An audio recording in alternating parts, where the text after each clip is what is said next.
I think that the city of Tiwanaku is one of the most mysterious sites in the world. In a way, it's the New World equivalent of Giza. It's a site about which there are far more questions than answers. All these names that are given to structures at Tiwanaku are entirely arbitrary because we know nothing about the people who built Tiwanaku. Imagine a civilization capable of constructing massive stone structures with such precision that even modern engineers are left baffled. God knows how anybody got it up there at 14,000 feet above sea. I could even breathe at 14,000 feet above sea level. Welcome to Tiwanaku and Pumapunku, ancient sites near Lake Titicaca in Bolivia that have sparked intense debate and fascination. Were the Tiwanaku people wielders of advanced technology, or is there something more mysterious at play in these enigmatic ruins? Tiwanaku is a very controversial site, and archaeologists would like it not to be much more than 2,000 years old. Dive into the mysteries of these ancient marvels and explore the theories that challenge our understanding of pre-Columbian history. Tiwanaku is an ancient archaeological site situated near Lake Titicaca in western Bolivia. This site was the heart of the Tiwanaku Empire, a highly advanced civilization that thrived between 300 AD and 1000 AD. Renowned for their impressive architectural and engineering achievements, the Tiwanaku people developed intricate agricultural systems and maintained extensive trade networks that stretched across South America. Their civilization is considered one of the most significant pre-Columbian cultures in the region, leaving a legacy that continues to captivate historians and archaeologists. The handiwork of humans is clearly evident in this site. The first European accounts of Tiwanaku came from Spanish conquistadors in the 16th century. Chroniclers like Pedro Chiesa de Leon provided early descriptions of the monumental ruins they encountered, speculating about the origins of these impressive structures. These initial reports highlighted the grandeur and mystery of Tiwanaku, sparking curiosity and interest in the site for centuries to come. In the late 19th century, the first detailed studies of Tiwanaku began to take shape. American archaeologist and diplomat Ephraim George Squire visited the site in 877, meticulously documenting the ruins through detailed descriptions and drawings. His work provided valuable insights into the architectural complexity of Tiwanaku. Around the same time, French explorer Charles Wiener also documented the site, contributing further to the growing body of knowledge about this ancient civilization. These early efforts laid the foundation for ongoing research, ensuring that Tiwanaku remains a vital subject of archaeological study and discovery. We're going to see more physical evidence for this, more as time goes by. The key structures and features of Tiwanaku are as fascinating as they are monumental. One of the most significant structures at the site is the Akapana Pyramid. This large, terraced mound stands approximately 16.5 meters high and spans a base area of around 200 meters by 250 meters. The pyramid's design is thought to emulate a sacred mountain, reflecting the religious and cultural importance placed on such natural formations. To prevent water damage and erosion, a sophisticated drainage system was integrated into the pyramid. This system included a network of stone-lined channels and underground conduits that efficiently diverted rainwater away from the structure, showcasing the advanced engineering skills of the Tiwanaku people. The pyramid's terraces were constructed using a combination of large stone blocks and compacted earth. The stone blocks were precisely cut and fitted together without the use of mortar, demonstrating the builder's high level of craftsmanship. Another remarkable feature at Tiwanaku is the Kalasaya complex, a large rectangular enclosure surrounded by high stone walls. The enclosure measures approximately 130 meters by 120 meters. Within the Kalasaya complex stands the famous Gateway of the Sun, a massive monolithic archway carved from a single block of andesite stone. The Gateway of the Sun is about 3 meters high and 4 meters wide, with an estimated weight of 10 tons.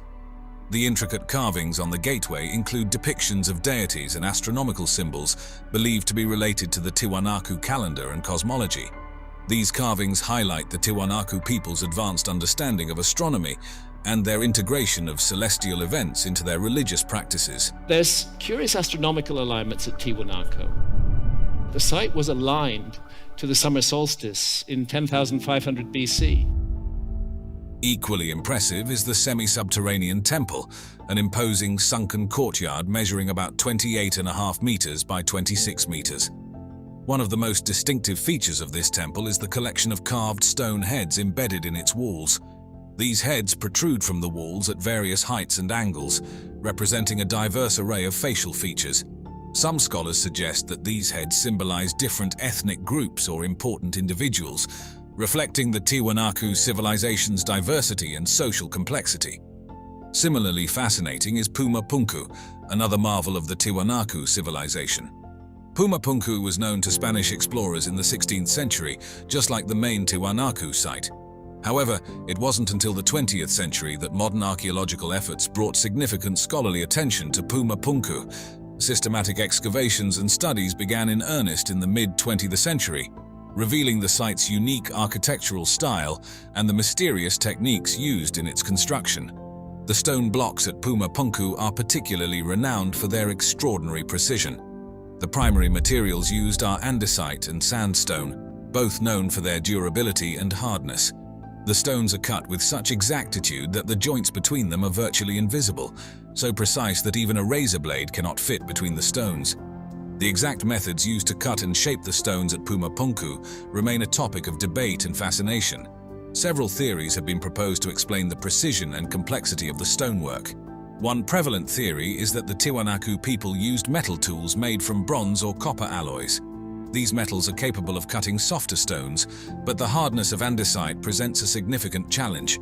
However, evidence of bronze and copper tools at other Tiwanaku sites supports this theory. Some stones show marks consistent with the use of chisels or other cutting tools, suggesting that the builders had access to and effectively utilized metal tools. Another theory posits the use of abrasive materials like sand and water to cut and shape the stones. This technique involves rubbing sand and water against the stone's surface to gradually wear it down, potentially explaining the smooth surfaces and precise angles observed at Pumapunku. Large grinding stones could have been used to smooth and polish the stone surfaces after the initial cutting, further contributing to the precise fit of the blocks. Some researchers propose that the Tiwanaku civilization possessed advanced technologies or techniques that have since been lost. This theory suggests they might have had knowledge of sophisticated methods or tools that we do not fully understand today. A fringe theory, popularized by some alternative history proponents, suggests that extraterrestrial beings assisted the Tiwanaku people in constructing Pumapunku. Some people think that the answer is extraterrestrial visitors. I don't think that's the answer, but who knows? While this theory captures the imagination, it is not supported by mainstream archaeology and remains speculative. One of the most iconic features of Pumapunku is the presence of H-shaped blocks. These blocks are a testament to the advanced engineering and architectural skills of the Tiwanaku civilization. The H-shaped blocks interlock in a modular fashion, suggesting they were designed to fit together in a specific configuration. This modularity indicates a highly planned and sophisticated approach to construction. The H-blocks vary in size, but many are approximately 1 meter high and wide, with a depth of about half a meter. Each block weighs several tons, with some of the largest estimated to weigh over 10 tons. Creating these H-blocks would have required advanced stone-cutting techniques. The precise angles and smooth surfaces indicate a high degree of craftsmanship, pointing to the use of advanced tools or methods. Another fascinating aspect of Pumapunku is the transportation of its massive stone blocks. Some of these blocks weigh over 100 tons and were transported from quarries located several kilometers away. One widely accepted theory is that the Tiwanaku people used wooden sleds to transport the large stone blocks. These sleds could have been pulled by large groups of workers, leveraging human muscle power. The use of log rollers beneath the sleds could have facilitated the movement of the heavy stones. As the sled moved forward, workers would have placed logs in front of it, continuously rolling the sled over the logs. Given the absence of large domesticated draft animals in the region during that period, it is more likely that large teams of workers, organized and coordinated, performed the task using simple machines like levers and inclined planes to aid in lifting and moving the massive stones. The Tiwanaku civilization likely mobilized a substantial labor force with coordinated efforts similar to those used in other ancient construction projects, such as the building of the Egyptian pyramids. Some theories propose that Lake Titicaca, which was larger and closer to the site during the time of the Tiwanaku civilization, could have been used to transport the stones by rafts. This method would have involved floating the stones across the lake before moving them overland for the final leg of the journey. The use of earthen ramps is another plausible theory. Ramps could have been built to gradually elevate the stones to their intended positions. This method would have required significant labor and planning, but is consistent with techniques used by other ancient civilizations. Simple machines such as levers and pulleys could have been employed to lift and position the stones.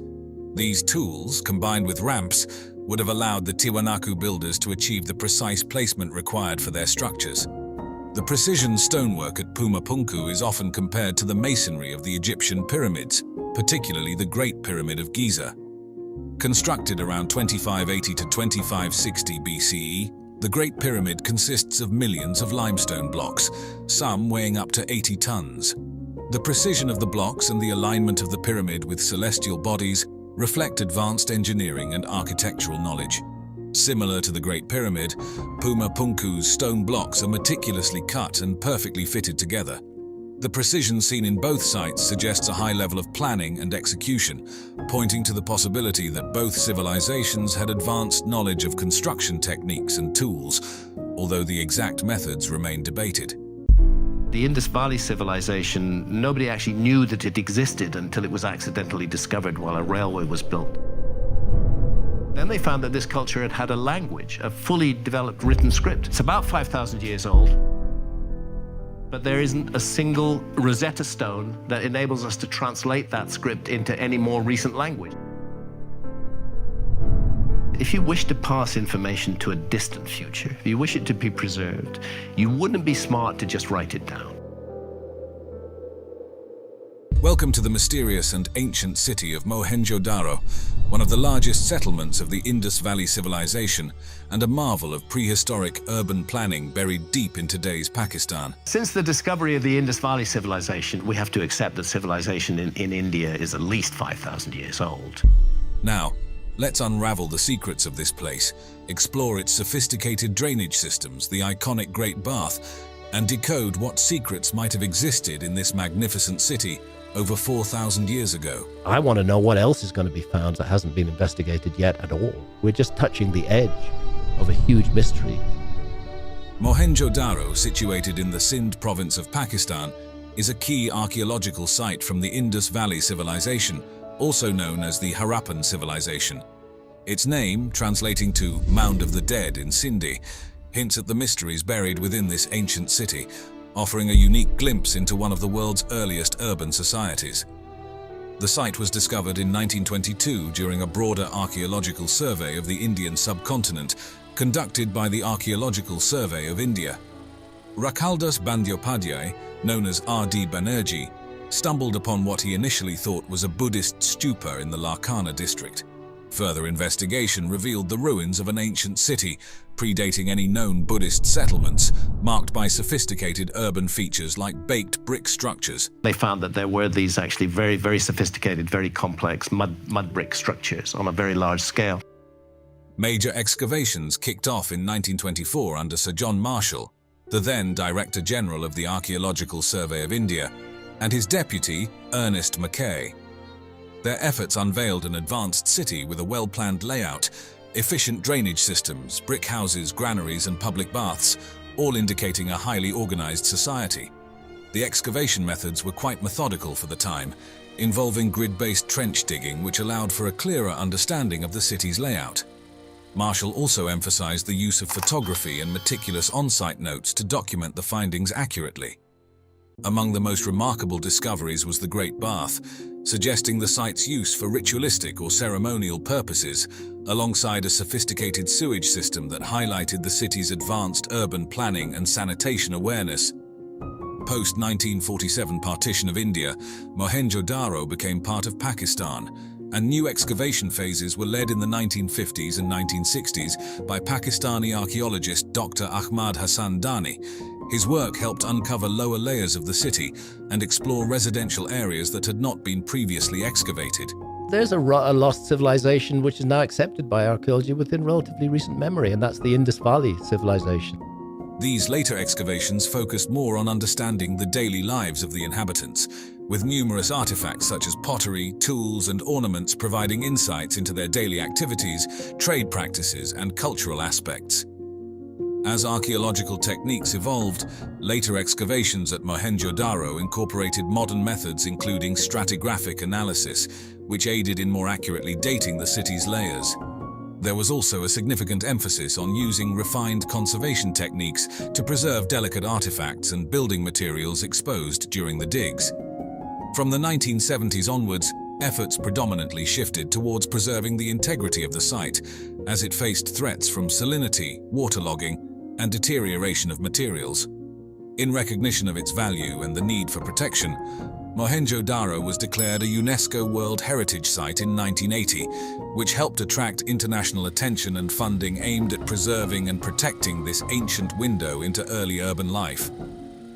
Continuing from the intriguing discoveries and preservation efforts, the urban layout and architecture of Mohenjo-Daro are indeed remarkable, reflecting a level of sophistication and scale that's astounding for its time period, around 2600 BCE to 1900 BCE. As a critical part of the ancient Indus Valley civilization, this city offers profound insights into the early techniques of urban planning and architecture that have stood the test of time. Mohenjo-Daro spanned at least 1.5 square kilometers, with some estimates suggesting it might have covered over 5 square kilometers at its peak, making it one of the largest cities of its time. The city was meticulously planned with a grid system, dividing it into a lower town and a citadel area. Streets running north-south and east-west sliced the city into well-organized blocks, demonstrating the urban planner's keen grasp of design principles. Residential blocks were designed with precision to ensure uniform appearance from the outside and direct access to street-side drainage, reflecting a controlled approach to urban development and adherence to municipal regulations. Is knowledge preserved and passed down through the ages? Yes, I think it is.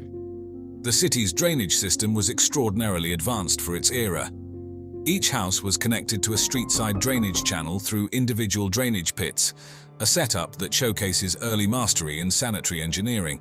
These drains, constructed from baked brick and gypsum mortar, included manholes at intervals for maintenance, features that would not be out of place in a modern city. The buildings of Mohenjo-Daro were primarily built using sun-dried and fired mud brick. Baked bricks were particularly used for constructing bath and drainage structures to better withstand moisture. The architectural variety within the city was notable, with homes ranging from small single-room dwellings to large multi-storied buildings, indicating a society with socio-economic diversity. A typical house featured a courtyard surrounded by rooms, providing light and air to living spaces, with some houses boasting 2 or even 3 stories. The standardization in brick size, typically measuring 7 by 14 by 28 centimeters, suggests there was a centralized system for the production and distribution of building materials. Most materials for construction were likely sourced locally, given the abundance of clay in the Indus region, ideal for brickmaking. However, special items like the large stones used in some public buildings might have been sourced from further away and transported to the site. When we compare the urban planning and architectural sophistication of Mohenjo-Daro with that of ancient Egypt during the same period, a fascinating picture emerges. While the Egyptians focused more on monumental structures like pyramids, constructed from large stone blocks quarried from distant locations such as Tura and Aswan, the people of Mohenjo-Daro excelled in creating a functional urban landscape that prioritized civic amenities and residential comfort. Building on the sophisticated urban planning and architecture of Mohenjo-Daro, the archaeological site is also renowned for some extraordinary artifacts that shed light on the cultural and technological advancements of the Indus Valley civilization. We're going to see more physical evidence for this, more as time goes by. The dancing girl is a captivating bronze figurine, merely 10.5 centimeters tall, capturing a young girl in a dynamic pose with one hand on her hip and the other casually dangling at her side. The level of detail in the figurine is remarkable, showing off intricate jewelry and a detailed hairstyle that points to a highly sophisticated sense of aesthetics and craftsmanship. This small statue is not just a piece of art. It highlights the advanced metalworking skills of the time, being one of the few metal artifacts discovered at Mohenjo-Daro. Another significant find is the so-called priest-king statue, a small steatite sculpture standing about 17.5 centimeters high. It depicts a male figure seated, adorned in an intricately engraved robe and wearing a fillet around his head, which might have once held a feather or other decoration. The sculpture's serene expression and the precision of its beard trimming suggest meticulous grooming and possibly a high social or religious status. Some scholars believe this figure might symbolize an idealized form of leadership or divine authority, integrating both political and religious power, though it may not represent a specific individual. Perhaps the most architecturally impressive discovery at Mohenjo-Daro is the Great Bath. Located centrally on the Citadel Mound, this large pool measures roughly 12 meters by 7 meters and is about 2.4 meters deep. It's constructed from finely fitted bricks sealed with a layer of natural tar, making it waterproof, an advanced construction technique for the time. The Great Bath is believed to have been used for ritual purification rites, reflecting the civic and religious practices of the Indus people. The structure was ingeniously fed by a well, and an adjacent drain allowed for the emptying and cleaning of the bath, indicating a sophisticated management of water resources. Comparing the Great Bath with Roman baths brings interesting insights. Like Mohenjo-Daro's bath, Roman baths were central to social and religious life, going beyond mere hygiene to serve as gathering places for social interaction and ritual practices. However, Roman baths were typically more complex, featuring varied temperatures across different rooms and incorporating technologies like steam baths and underfloor heating, showing different scales and advancements in engineering. An intriguing theory related to Mohenjo-Daro's significance within the Indus Valley civilization is the hydraulic hypothesis, which suggests that the city served as a religious center coordinating the management of an extensive system of irrigation canals. This hypothesis proposes that the city's leadership wielded both political and religious authority, crucial for managing the water resources vital for agriculture in the arid environment.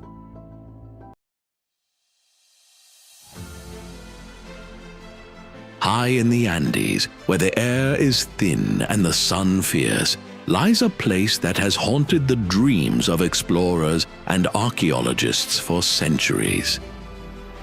Tiwanaku, Pumapunku, names that whisper of a lost civilization, a forgotten technology, a mystery etched in stone.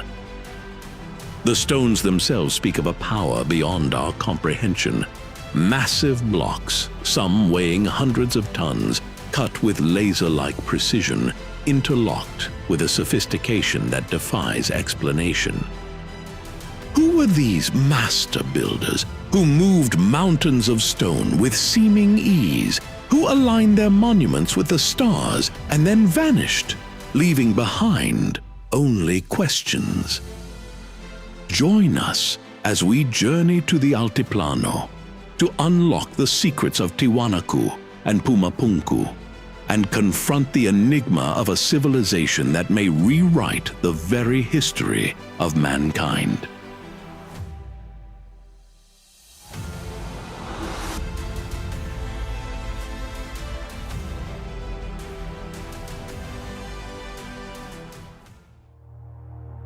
High in the windswept plains of the Bolivian Altiplano, near the shimmering waters of Lake Titicaca, lies a place shrouded in mystery and ancient legends. This is Tiwanaku, once the heart of a mighty civilization, and its enigmatic neighbor Puma Punku, a site that challenges our understanding of prehistoric engineering. Amid these silent stones, questions echo through the ages. Who built these colossal structures? How did they achieve such precision without modern tools? And what secrets do they guard? Tiwanaku was first chronicled by Spanish conquistadors in the 16th century. They marveled at its grandeur, speculating about its origins and the people who once thrived here. The site wasn't just a city, it was a ceremonial complex believed to be the spiritual center of a civilization that flourished between 300 BC and 1000 AD. Yet, some evidence suggests it may be even older, pushing the boundaries of known history. At the heart of Tiwanaku stands the Akapana Pyramid, a massive earthen structure faced with stone, rising over 50 feet into the sky. Nearby is the Kalasasaya Temple, home to the awe-inspiring Gateway of the Sun, a monolithic arch carved from a single block of andesite, weighing an estimated 10 tons. The gateway is adorned with intricate engravings, including a deity known as the Staff God, surrounded by winged figures. What do these symbols mean? Were they messages to the gods, or perhaps to future generations? But it is at Pumapunku where the mysteries deepen. The name means Door of the Puma, and it's here we find some of the most precise stonework in the ancient world.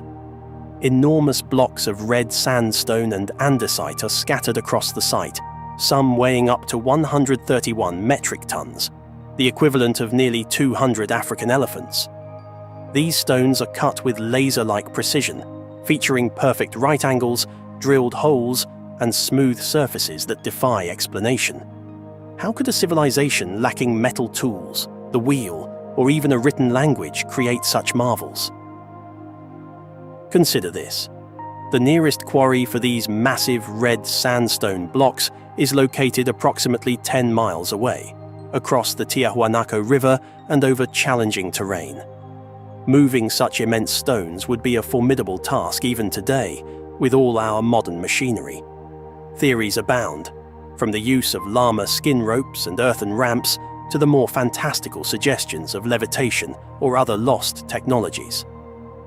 Furthermore, the intricate H-shaped and interlocking blocks suggest an advanced understanding of geometry and modular design.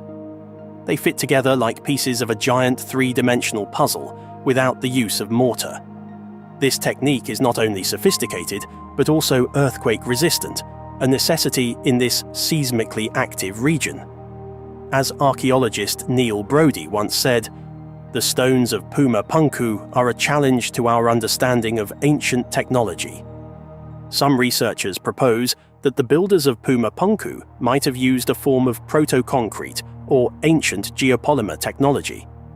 This theory suggests that instead of carving the stones, the ancient craftsmen molded them using a mixture of local materials, creating the precise shapes we see today. This could explain the smooth surfaces and sharp angles that seem nearly impossible to achieve with primitive tools. Could the people of Tiwanaku have possessed advanced knowledge of chemistry and material science lost to history? Drawing parallels to other ancient sites, the precision and interlocking techniques at Pumapunku bear a striking resemblance to stonework found in ancient Egypt and at Machu Picchu in Peru. The granite blocks of the Osirian temple at Abydos, Egypt, display similar precision and mysterious construction methods. At Machu Picchu, the Inca used interlocking stones to create structures that have withstood centuries of earthquakes. Is this mere coincidence, or could there have been a transmission of knowledge across continents?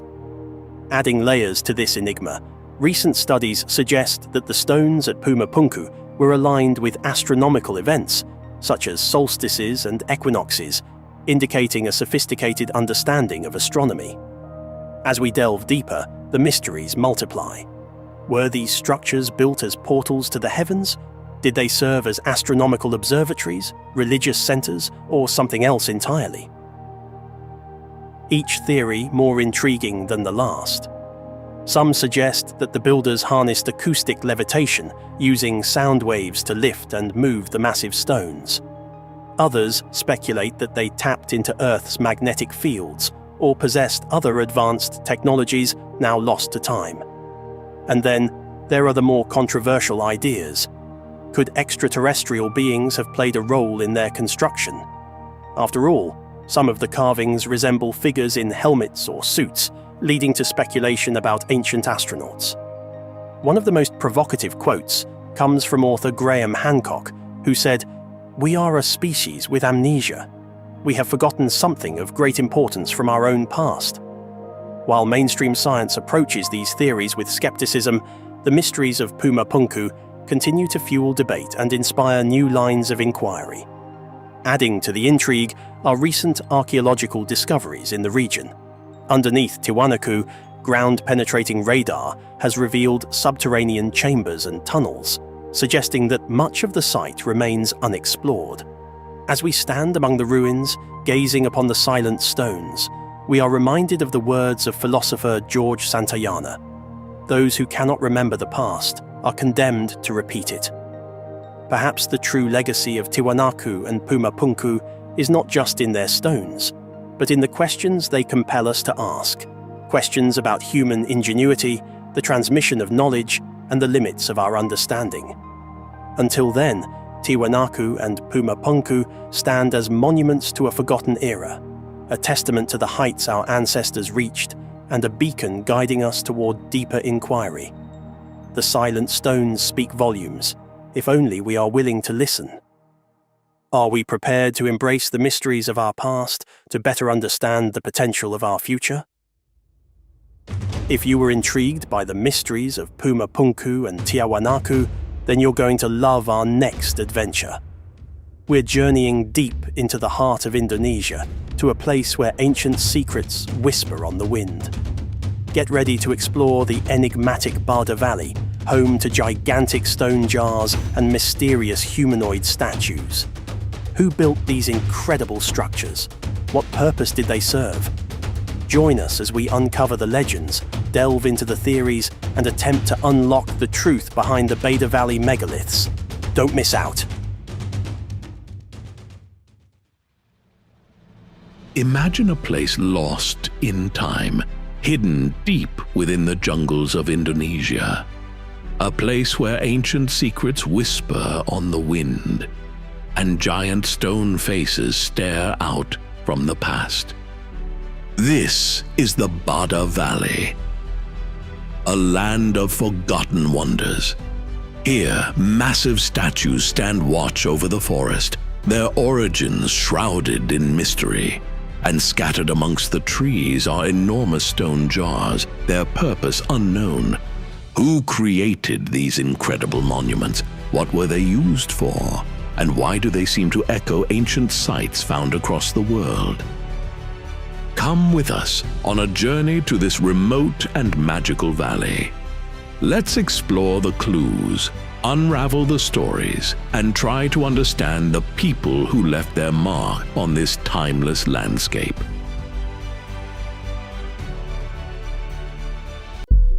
I had been in the Maya area quite a lot ever since I was a sophomore at Harvard. Something went drastically wrong with these people and with this civilization. This area was abandoned, really, pretty much for hundreds and hundreds, almost 800 years. And center after center, city after city, failed to put up dated stone monuments.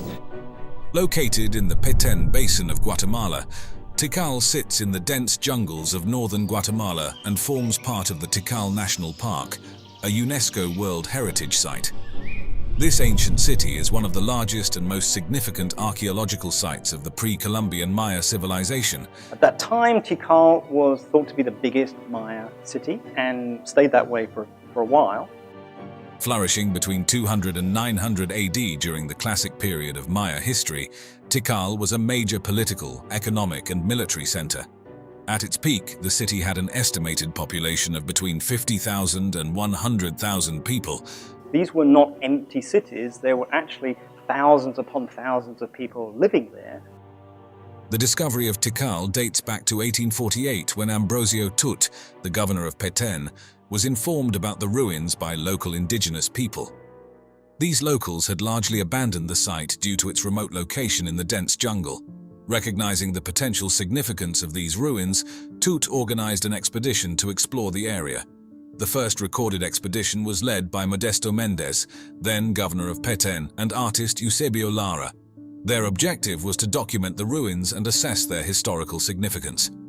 Mendez and Lara's expedition brought detailed information about Tikal to the broader world, recording the existence of several large structures and creating initial sketches and descriptions that sparked interest among scholars and explorers. But you can see, of course, that they're not cities like Teotihuacan, they're certainly not cities like Rome. In the 1880s, Alfred P. Maudsley, an English archaeologist and explorer known for his work on Maya ruins, visited Tikal several times. Maudsley conducted meticulous studies of the ruins, creating extensive drawings, maps, and photographs. His work provided some of the earliest comprehensive records of Tikal's architectural and artistic features. Maudsley's publications included detailed plans and descriptions of the major structures, as well as photographs of stele and other carvings. His contributions were instrumental in bringing Tikal to the attention of the international archaeological community, laying the groundwork for future scientific investigations. Significant archaeological excavations were carried out from 1956 to 1970 by the University of Pennsylvania Museum of Archaeology and Anthropology's Tikal project. Initiated by key figures such as Edwin M. Shook and William R. Coe, the project's goals were to conduct systematic archaeological excavations, restore key structures, and study the site's history, architecture, and culture in detail. First, Edwin Shook and then William Coe started excavating at Tikal. The excavations unearthed numerous burial tombs, particularly those of the elite and ruling class, often located within or beneath major structures like temples and pyramids. One of the most notable discoveries was the tomb of Jasar Chan Kawil Wand, found beneath Temple 1, also known as the Temple of the Great Jaguar. The tomb contained an array of valuable artifacts, including intricately carved jade masks, jewelry, pottery, and ceremonial items. The jade mask, a hallmark of Maya elite burials, symbolizes the power and divine nature of the ruler. Other royal burials also revealed significant insights. These tombs were often built with vaulted ceilings using the corbel arch technique, which was a significant architectural achievement for the Maya. The stele and monuments at Tikal serve as historical records, commemorating significant events such as battles and the reigns of kings. These hieroglyphic inscriptions detail the genealogy of rulers, their accomplishments, and their alliances with other city-states. These are very, very different kinds of cities, and we have to understand them in different ways. Often accompanied by elaborate carvings of deities, mythical creatures, and symbolic imagery, these texts provide a vivid picture of Tikal's past. Epigraphers have worked painstakingly to decipher Maya glyphs, a complex writing system composed of logograms and syllabic symbols. This challenging work has revealed much about Tikal's political history and its relations with neighboring cities. Through these inscriptions, key figures such as Yikin Chan Kawil and Jasar Chan Kawil have been identified. The texts include detailed accounts of their military campaigns and construction projects. The ability to read these glyphs has allowed researchers to reconstruct a chronological list of Tikal's rulers, their interactions with rival cities like Calakmul, and periods of prosperity and decline. Tikal's history is marked by evidence of extensive warfare, as seen in its defensive structures and weaponry. This is a period when really we don't know very much about Maya society or civilization at all.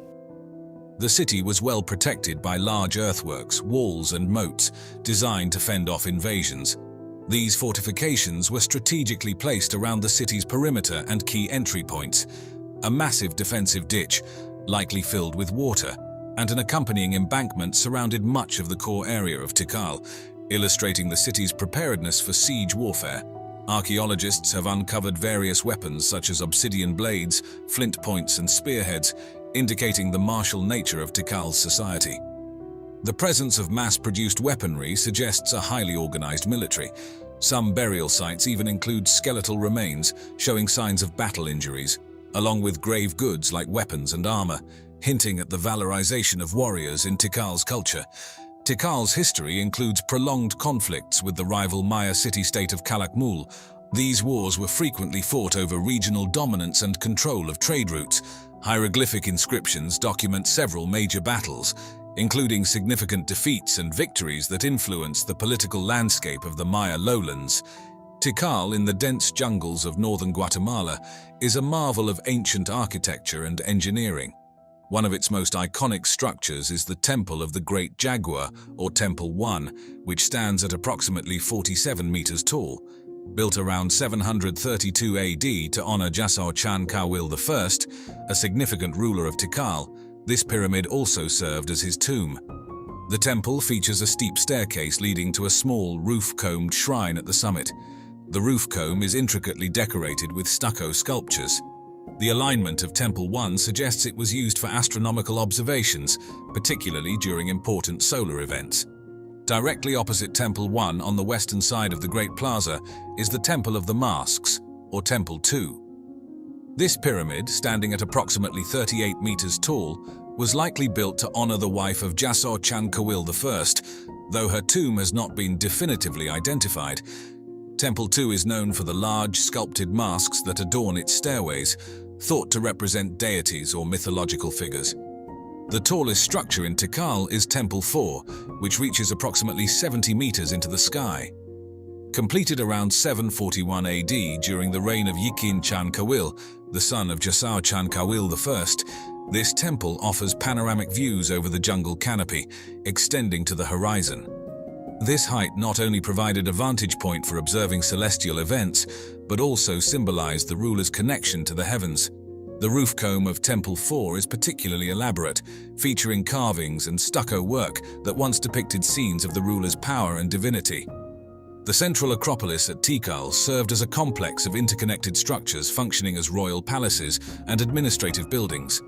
This area includes multiple courtyards, narrow corridors, and stairways connecting various residential and administrative rooms. Equally significant is the North Acropolis, a ceremonial complex featuring numerous pyramids and temples, serving as the main burial ground for Tikal's elite. The North Acropolis is densely packed with temples, shrines, and tombs, each constructed over previous structures in a tradition of continuous building. Tikal is renowned for its stelae and altars, intricately carved with images and hieroglyphic texts. These monuments commemorate significant events and rulers in Tikal's history, often depicting kings and queens, battles, and important dates. The hieroglyphic texts on these stelae have been crucial in understanding the political and social history of Tikal and the broader Maya civilization. Elevated roads, known as causeways or sakbiob, connected different parts of the city, demonstrating advanced urban planning. Constructed with limestone and featuring retaining walls to prevent erosion, these causeways facilitated trade, communication, and movement within the city.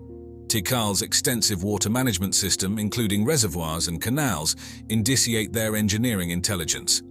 These systems collected and stored rainwater, ensuring a reliable water supply throughout the year, even during dry seasons. The ability to manage water resources effectively supported Tikal's large population and complex urban environment. One intriguing theory is that the layout of Tikal was influenced by celestial events and constellations. Some researchers suggest that the arrangement of temples and pyramids mirrors specific star patterns, aligning with important dates in the Maya calendar. This connection between architecture and astronomy underscores the Mayas' deep knowledge of the cosmos and its integration into their urban planning. Comparing Tikal to the Egyptian pyramids reveals both similarities and differences. Both Tikal's temples and the Egyptian pyramids served as monumental structures as well as possibly tombs for elite individuals. However, while the Egyptian pyramids, such as those at Giza, are primarily solid structures with internal burial chambers, Tikal's pyramids are multifunctional, combining tombs with temple platforms for rituals. Additionally, the intricate hieroglyphic carvings and stelae at Tikal provide a more detailed historical narrative compared to the relatively sparse inscriptions on the Egyptian pyramids. In the hidden heart of Peru's sacred valley, veiled by the shadows of towering peaks and far from the familiar echoes of ancient ruins, lies a secret etched in stone and silence. This is Naupa Huaka, a place where the ordinary slips away and the boundaries between history and myth blur. Carved with impossible precision into the rugged mountainside, its mysterious structures defy explanation, whispering of technologies and knowledge long lost to time. What mysteries are locked within this sacred site? Who were the master builders that shaped its seamless stones?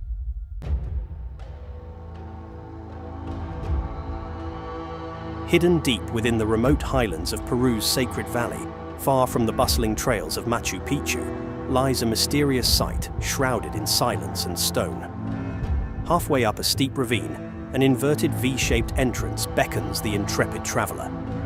This is Naupa Huaka, an ancient place whose origins and purpose challenge our understanding of the civilizations that once thrived here.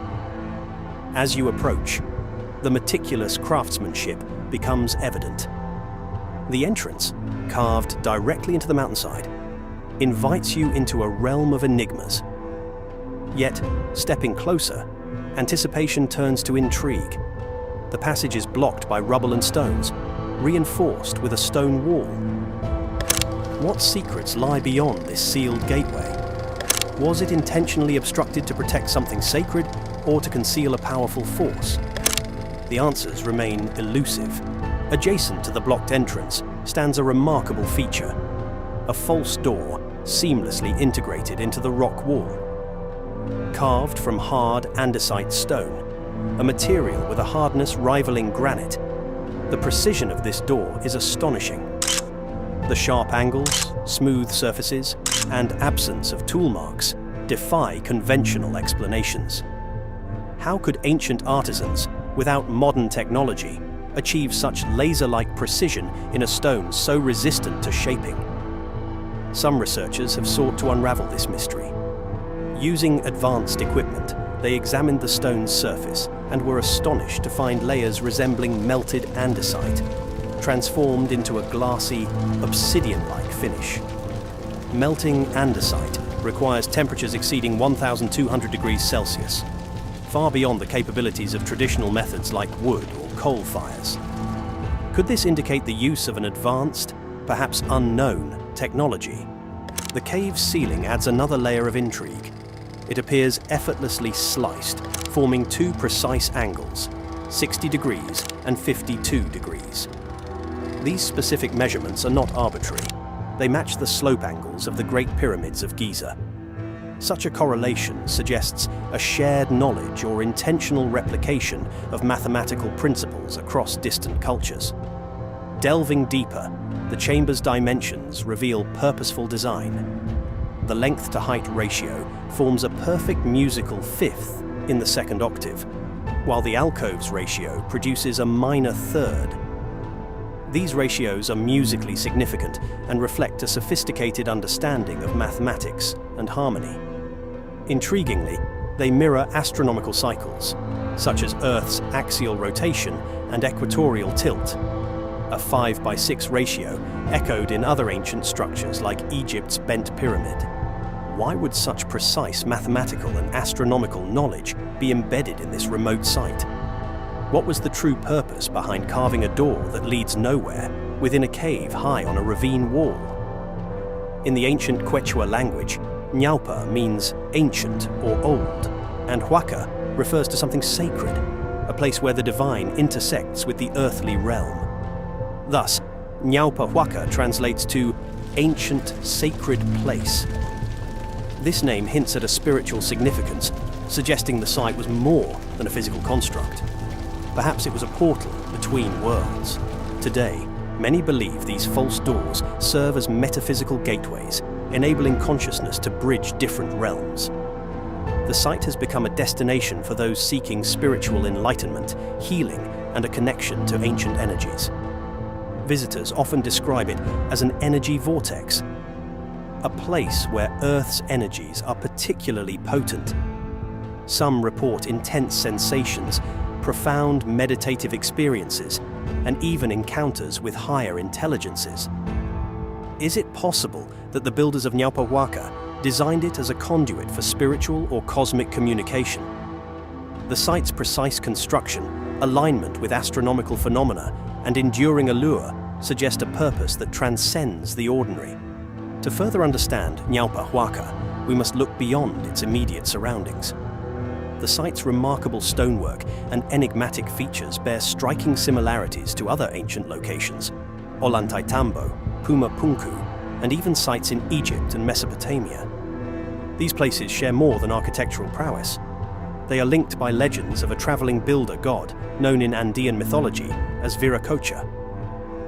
According to these legends, Viracocha and the Shining Ones appeared after a great flood thousands of years ago, aiding in humanity's reconstruction. Similar stories of enlightened beings imparting knowledge exist across various cultures. The recurrence of false doors in these regions suggests a shared symbolism, or perhaps a universal language of sacred architecture. Back at Naupa Huaka, the most astonishing feature awaits: the so-called altar. Carved from bluestone, a material unique in the region, it stands out against the surrounding sandstone. Bluestone is not only visually distinct, but also possesses exceptional properties. It contains crystals with piezoelectric qualities, generating electrical charges under mechanical stress. Additionally, the stone exhibits natural magnetism. The altar's surfaces are incredibly flat, with sharp, clean angles that seem mathematically perfect. The right-angled niches and edges suggest advanced stoneworking techniques not commonly associated with the Inca or pre-Inca cultures, which typically used bronze or stone tools. The precision here rivals modern capabilities, challenging our perceptions of ancient technological skills. However, the altar bears scars of destruction. A large hole disrupts its symmetry, evidence of deliberate damage. Historical accounts indicate that during the Spanish conquest, many indigenous sites were defaced or destroyed in efforts to suppress local beliefs and assert dominance.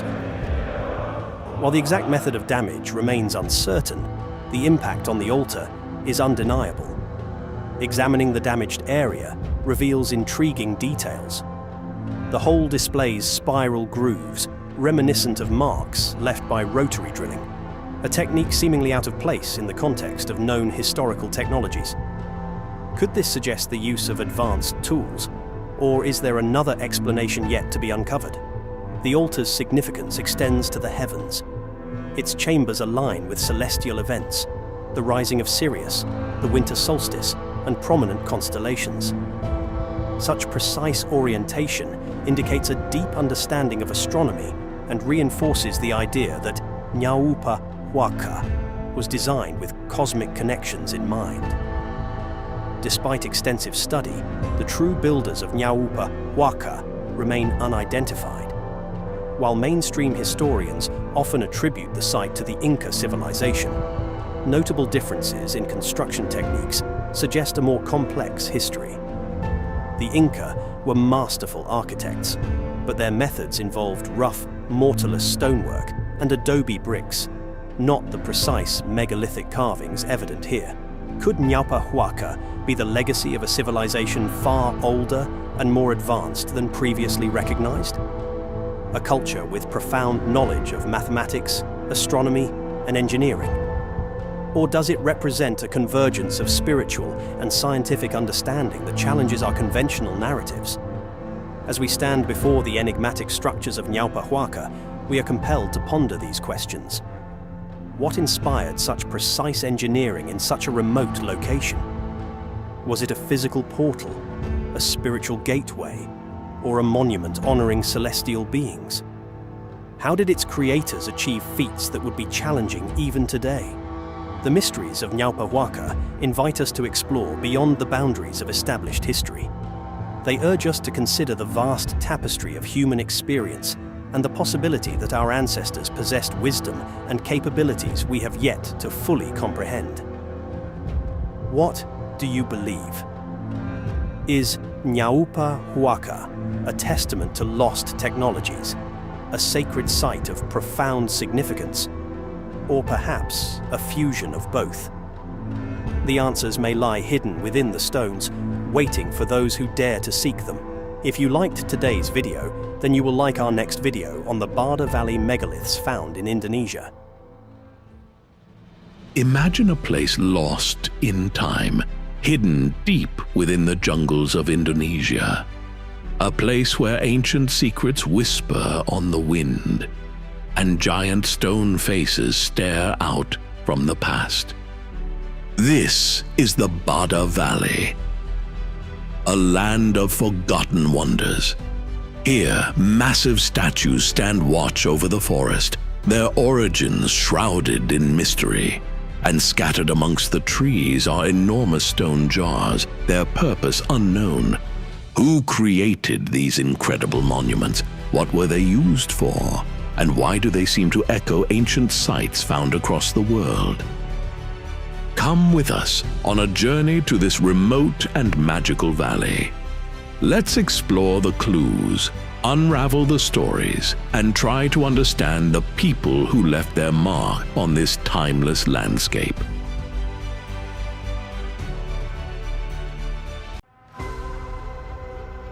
Hidden amongst the towering peaks of the Andes lies a place that has haunted the dreams of explorers and historians for centuries.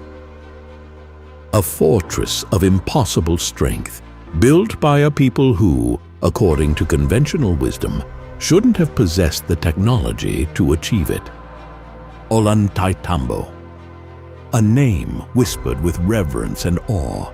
Its colossal stones, some weighing over 100 tons, were somehow quarried, transported, and fitted together with laser-like precision. How did they do it? Did they possess a forgotten technology? Or were forces beyond human comprehension at work here? Some say this was more than just a fortress, a cosmic observatory aligning with the stars, hinting at knowledge that defies our understanding of the ancient world.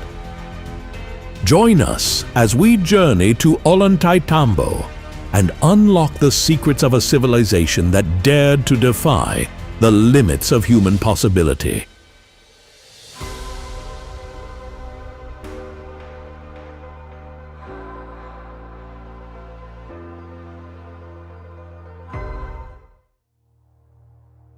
Nestled high in the heart of the sacred valley of the Incas, near Cusco, Peru, lies a fortress that has puzzled historians, archaeologists, and explorers for centuries: Ollantaytambo.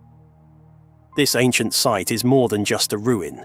It's a testament to an engineering prowess that seems almost impossible for its time. As the morning sun casts its golden hues over the towering stone terraces and colossal monoliths, one can't help but wonder, how did the ancient builders achieve such architectural perfection without modern tools? What secrets are locked within these stones that have stood silent for over half a millennium? The story of Ollantaytambo begins long before the Spanish conquest of the Americas. Though the town itself was established by Emperor Pachacuti in the 15th century, evidence suggests that the area was inhabited much earlier. When Spanish conquistadors arrived in the 1530s, they were awestruck by the grandeur of the Inca constructions. Chronicler Pedro Sancho de la Hoz wrote, "No human force unaided by machines of great power could have moved such enormous masses." One of the most astounding features of Ollantaytambo is the Temple of the Sun. Perched atop a steep hill, it is composed of massive stone blocks, some weighing up to 140 tons.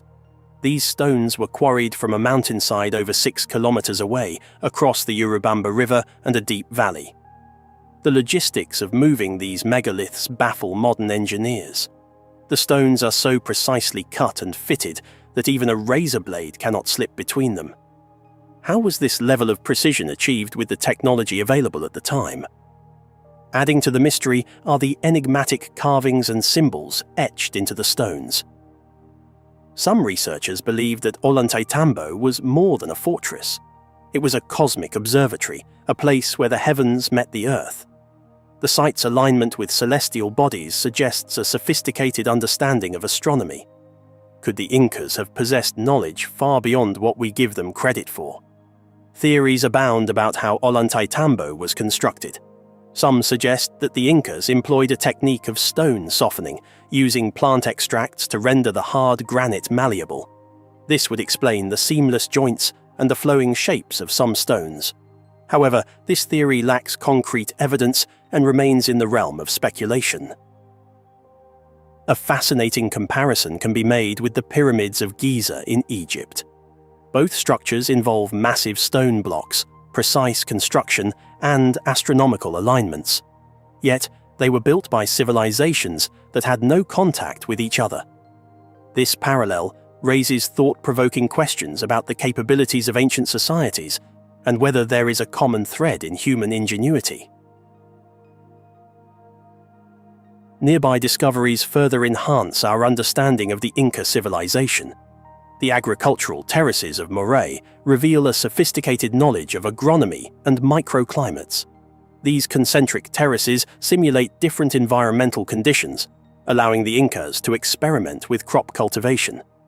The salt mines of Maras, a network of thousands of salt evaporation ponds, showcase advanced techniques in resource management. These sites, along with Ollantaytambo, paint a picture of a society that was highly advanced, innovative, and in harmony with nature. First-hand accounts from local inhabitants provide invaluable insights. Maria Quispe, a Quechua elder from the region, shares stories passed down through generations. Our ancestors listened to the mountains and the stars. They knew secrets that the modern world has forgotten. The stones speak, and we must learn to hear them again. Her words echo a deep connection between the people and the land, suggesting that the construction of Ollantaytambo was as much a spiritual endeavor as it was an architectural one. Another conspiracy theory suggests that Ollantaytambo was built by a lost civilization predating the Incas, possibly the megalithic builders known as the Pirujas. Advocates of this theory argue that the Incas merely inherited and expanded upon existing structures. They point to differences in construction techniques and the weathering of certain stones as evidence. Could there have been an ancient civilization with technology surpassing that of the Incas, now lost to history? From a rational standpoint, most archaeologists agree that the Incas built Ollantaytambo using ingenious methods and sheer human effort. They likely employed a combination of rope, lever, and ramp systems to move the stones. Studies have shown that with sufficient manpower, potentially thousands of workers, and knowledge of simple machines, it's feasible to transport and position massive stones. The precise stonework could be the result of patient craftsmanship, using stone hammers and abrasives to achieve smooth surfaces and tight joints. Geologically, the region provides clues to the construction techniques. The presence of natural ramps and the discovery of unfinished stones along the route from the quarry suggest a step-by-step process. The Incas' deep understanding of their environment enabled them to exploit natural features to their advantage. An interesting fact is that the name Ollantaytambo itself carries meaning. Derived from Ollantay, a warrior in an Incan legend, and Tambo, meaning resting place or inn, it reflects the site's historical significance as both a military stronghold and a hub of activity. As we delve into the mysteries of Ollantaytambo, we're reminded of the words of philosopher Arthur C. Clarke. Any sufficiently advanced technology is indistinguishable from magic. Perhaps what seems impossible to us was entirely within the realm of possibility for the Incas, guided by their unique knowledge and worldview. If you enjoyed this video, then you're going to love our next adventure. We'll be exploring the lush Lor Lindu National Park in central Sulawesi, Indonesia, where we'll discover the enigmatic Bada Valley, a place where mystery and ancient history collide. Here, scattered amongst the verdant landscape, are hundreds of megalithic relics, giant stone jars known as kalamba, and humanoid statues called arca. These silent sentinels have puzzled archaeologists and historians for decades. Who built them? What was their purpose? Were they created by a lost civilization 5,000 years ago, as some researchers suggest? Explore the enigmatic world of the Bada Valley megaliths, first documented by ethnographer Albert C. Kroot in the early 20th century. Discover the local legends and rituals surrounding these ancient wonders, and delve into the theories that attempt to explain their existence. Imagine a place lost in time, hidden deep within the jungles of Indonesia. A place where ancient secrets whisper on the wind, and giant stone faces stare out from the past. This is the Bada Valley, a land of forgotten wonders. Here, massive statues stand watch over the forest, their origins shrouded in mystery. And scattered amongst the trees are enormous stone jars, their purpose unknown. Who created these incredible monuments? What were they used for? And why do they seem to echo ancient sites found across the world? Come with us on a journey to this remote and magical valley. Let's explore the clues, unravel the stories, and try to understand the people who left their mark on this timeless landscape.